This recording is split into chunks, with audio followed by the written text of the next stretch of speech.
تم اپنے گھر میں ماحول ایسا پیدا کرو، بچوں کو ایسی تعلیم دو جب تک کہ بچہ قرآن کریم نہ سیکھ لے، قرآن کریم اس کو پڑھنا نہ آ جائے، اس وقت تک کسی اور کام میں اس کو مت ڈالو۔ ہمارے یہاں الحمدللہ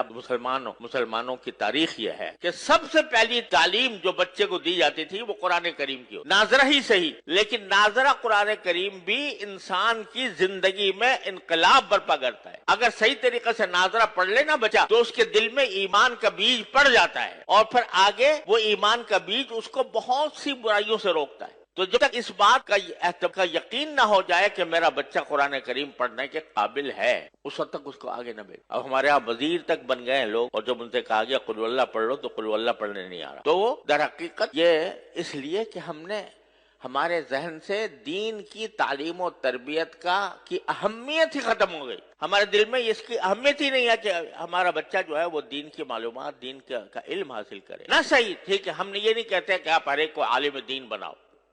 ہر ایک کا عالم دین بننا بھی فرض نہیں کہ آپ پورا درس نظامی پڑھاؤ 8 سال، لیکن اگر کم از کم جو انسان کے ذمہ فرض عین ہے اس کا علم تو بچے کو ہر حال میں ہونا چاہیے، اور اس کے لیے کسی ایسی درسگاہ، الحمدللہ اب ایسی درسگاہیں موجود ہیں جس میں جو دنیاوی تعلیم کہلاتی ہے وہ بھی الحمدللہ اس میں پڑھائی جاتی ہے، اور اس کے ساتھ ساتھ اس کو مسلمان بنانے کی بھی فکر ہوتی ہے، اس کو دینی معلومات بھی فراہم کی جاتی ہے۔ ایسی درسگاہوں کے اندر اس کو بھیجو۔ جب تم خود ایسے درسگاہوں میں بھیج دو گے جہاں پر الحاد اور بے دینی کا چرچا ہے تو پھر وہ اس کی ذمہ داری تمہارے اوپر عائد ہوتی ہے کہ تم نے ایسی جگہ بھیجا کیوں۔ اور دوسری بات یہ کہ اگر فرض کرو کہ کوئی بچہ آپ نے کسی درسگاہ میں بھیجا، کسی اسکول میں بھیجا، وہاں پر دین کی معلومات اس کو حاصل نہیں ہو رہی، دین کا علم اس کو حاصل نہیں ہو رہا، تو کم از کم اتنا تو کر لو کہ اپنے گھروں کے اندر تھوڑا سا وقت اپنے بچوں کے ساتھ ایسا نکالو جس میں کچھ دین کی معلومات بچوں کو فراہم کی جائیں۔ کم از کم سیرت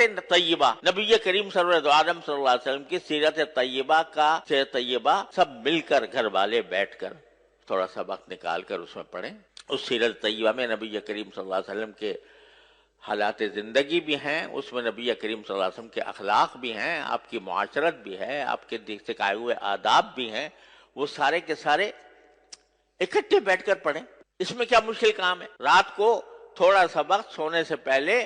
اپنے سارے بچوں کو جمع کر کے اور اس میں خود نبی کریم صلی اللہ علیہ وسلم کی سیرت طیبہ کی کوئی کتاب پڑھ لو سب بیٹھ کے، تو کم از کم گھر کے ماحول کے اندر ایک ایسا مدرسہ قائم ہو جائے گا، اور یہ اصل مدرسہ ہے۔ نبی کریم صلی اللہ علیہ وسلم کے عہد مبارک کوئی باقاعدہ مدرسہ نہیں ہوتا تھا، صفہ تھا جس میں صحابہ کرام مختلف علاقوں سے آ کر تھوڑے سے پڑھ گئے تھے، وہ انہوں نے تو اپنے آپ کو خاص کر لیا تھا اس کے لیے، لیکن ہر صحابی کا اپنا گھر خود مدرسہ تھا دین کا۔ ہر صحابی کے گھر میں تذکرے نبی کریم صلی اللہ علیہ وسلم کی سنت کے ہوتے تھے، آپ کی سیرت کے ہوتے تھے، اس کے نتیجے میں جو اولاد پیدا ہو رہی تھی وہ اولاد بھی سیرت اور سنت کے سانچے میں ڈلی ہوئی تھی۔ اس میں کیا مشکل کام ہے؟ میں کہتا ہوں 15 منٹ نکال لو، صرف 15 منٹ روزانہ، اور اس میں نبی کریم سرور عالم صلی اللہ علیہ وسلم کی سیرت طیبہ پر مشتمل کوئی کتاب پڑھی جائے، اور پڑھ کر بچوں کو اس کا علم دیا جائے سیرت طیبہ کا، اور پھر سیرت طیبہ کے ساتھ جو بنیادی ضروریات ہیں دین کی، وضو کے احکام، نماز کے احکام وغیرہ وغیرہ، اور اخلاق، آداب، کس چیز کے کیا ادب ہے، کھانے کا کیا ادب ہے، سونے کا کیا ادب ہے، بازار جانے کا کیا ادب ہے، خرید و فروخت کا کیا ادب ہے، یہ ساری باتیں رفتہ روزانہ کر کے اگر 15 منٹ بھی روزانہ ہر انسان، ہر مسلمان نکال لے اور اپنے اولاد کی اس طرح تربیت کرنے کی فکر کرے تو انشاءاللہ اللہ تعالیٰ کی رحمت سے انقلاب آ جائے گا۔ لیکن چونکہ فکر نہیں تو اس کی وجہ سے یہ چھوٹا سا کام بھی نہیں ہو پا رہا، اور قرآن اسی کی طرف متوجہ کر رہا ہے کہ تم ساری دنیا کے اوپر تنقید کرتے ہو کہ فلاں جگہ یہ ہو رہا ہے، فلاں جگہ یہ ہو رہا ہے، سیاسی ماحول کے اندر بے چینی ہے، اضطراب ہے، انتشار ہے، لڑائیاں ہیں، جھگڑے ہیں، تنازعات ہیں، ان سب کی شکایت تو کرتے ہو، لیکن خود اپنی طرف متوجہ ہو کر نہیں دیکھتے کہ تمہارے ہاں کیا کمی ہے۔ اگر تم فرض کرو کہ مکمل طور پر اسلامی احکام پر عمل کر رہے ہو، لیکن تمہاری اولاد اور تمہارے گھر والے دوسری طرف جا رہے ہیں، اس کی ذمہ داری بھی تمہارے اوپر عائد ہوتی ہے۔ اپنی فکر کرو، اور اس کا ایک آسان راستہ میں آپ حضرات کی خدمت میں عرض کر رہا ہوں کہ 15 منٹ نکال لو روزانہ رات کو، اور اپنے گھر والوں کو جمع کر کے اس میں سیرت طیبہ اور احکام شریعت کی کتاب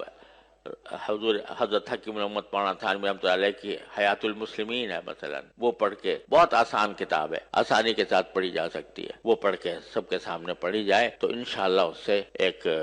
ماحول پیدا ہوگا اور اصلاح کی طرف ایک پیش قدمی ہوگی۔ اللہ تبارک و تعالیٰ اپنے فضل و کرم سے ہم سب کو اس کی توفیق عطا فرمائے۔ وآخر دعوانا الحمدللہ رب۔ Thanks for watching. Please subscribe, like, share Mufti Sufyan.